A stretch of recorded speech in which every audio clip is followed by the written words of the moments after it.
যারা জাতীয় বিশ্ববিদ্যালয়ের অনার্স দ্বিতীয় বর্ষের শিক্ষার্থীরা রয়েছেন তাদের জন্য আজকের সবচেয়ে কঠিন টপিক, যেটি রাইট ফ্রম অফ ভার্ব না হয়ে উইশ হতে পারত।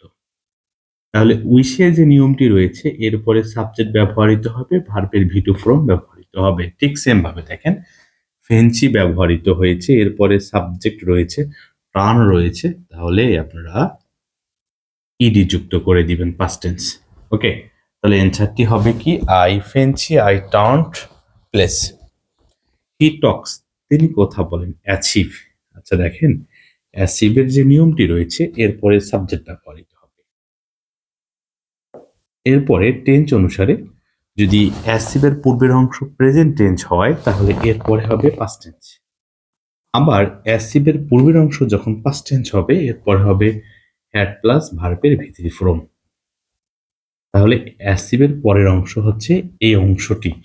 তাহলে লক্ষ্য করেন যে অ্যাসিভের পূর্বের অংশ রয়েছে প্রেজেন্ট টেন্স, তাহলে এরপরে সাবজেক্ট ব্যবহৃত হয়েছে এবং এরপরে ভার্বের ভি টু ফ্রম ব্যবহৃত হবে। বি বলতে বোঝানো হচ্ছে অ্যাম, ইজ, আর, ওয়াজ, ওয়্যার, সেহেতু এখানে অ্যান্সারটি হবে হি ওয়াচ ওয়্যার, তাই তো? তাহলে he watch a leader. She will not let you. আচ্ছা দেখেন, লেট হলো একটা ভার্ব, এই ভার্বের পরে ইউ হলো অবজেক্ট। এখন এই অবজেক্টের পরে আমরা জানি লেটের পরে ভার্বের বেস ফর্ম ব্যবহৃত হয়, তাই এখানে রয়েছে সেন্টার, সেন্টারেই হবে। টু সেন্টার অ্যান্সারটি ভুল হয়ে যাবে। কেউ যখন টু সেন্টার ইউজ করবেন আপনারা, তখন সেটি ভুল হয়ে যাবে বা রং হয়ে যাবে। তাহলে এখানে নিয়মটি হলো যে লেটের পরে অবজেক্ট ফর্ম ব্যবহৃত হয়েছে এবং এরপরে ভার্বের বেস ফর্ম ব্যবহার করতে হবে। আচ্ছা দেখেন, I had my room clean. আচ্ছা দেখেন, হ্যাড হলো একটা ভার্ব এবং সেটি হলো হ্যাভ ভার্ব। এই হ্যাভ ভার্বের পরে ভার্বের ভি থ্রি ফর্ম ব্যবহৃত হয়, C L E A N E D, cleaned হবে এখানে অ্যান্সারটি, কারণ হ্যাড এর পরে ভার্বের ভি থ্রি ফর্ম ব্যবহৃত হয়।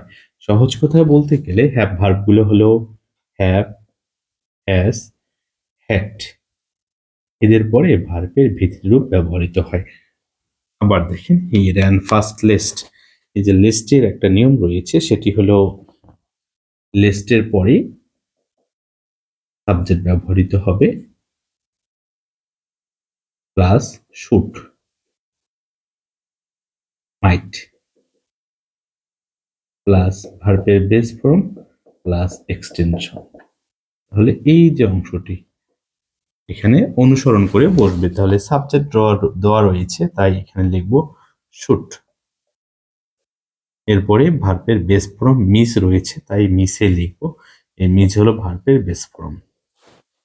ইফ শর্তমূলক, ইফের পরে কেম রয়েছে ভার্বের ভি টু, তাহলে উড বা কুড ব্যবহৃত হবে। তাহলে এখানে অ্যান্সারটি হবে কি উড গো, অথবা উড গো হতে পারত, কারণ শর্তমূলকের অংশ এটি। উইদাউট ছাড়া বা ব্যতীত, এরপরে বি রয়েছে, আমরা জানি উইদাউট এর পরে ভার্ব আসলে আইএনজি আকারে লিখতে হয়, সেহেতু এখানে অ্যান্সারটি হবে বিং।